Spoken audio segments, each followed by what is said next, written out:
5 Ways to Find and Be Your True Self by Kwame Adapa. Narrated by Kwame Adapa. How to learn to lead yourself.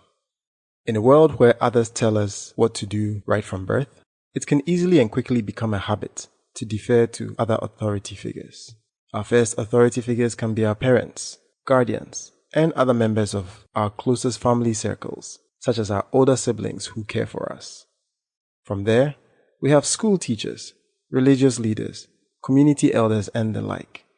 As we grow up, from childhood to adulthood, authority figures change, from those responsible for our education and nurturing to those who have made themselves responsible for our livelihood.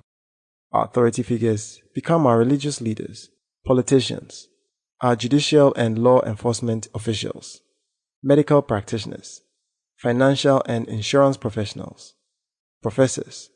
In short, all the specialists who know or are meant to know more than us because of their respective professions. Professionally, we may also find ourselves in various chain of command situations where we have superiors as well as those whose work we supervise or are responsible for.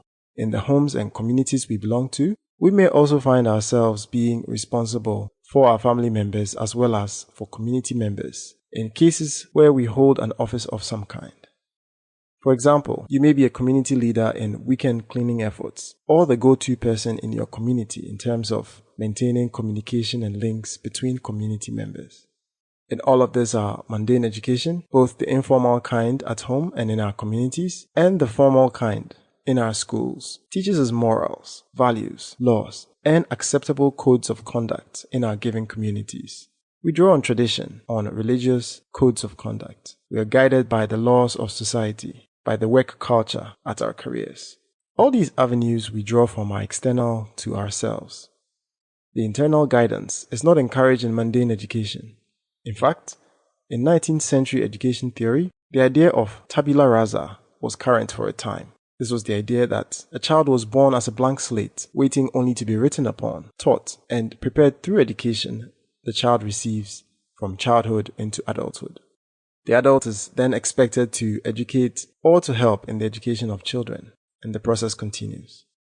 Although tabula rasa is no longer an idea that holds currency at the present time in education theory, the manner in which children grow up and learn informally outside of formal education schools may still have elements of this tabula rasa mentality. The background or rationale for thinking this way, that is, of thinking in terms of tabula rasa, is because many modern societies lack an understanding. Sample complete. Ready to continue?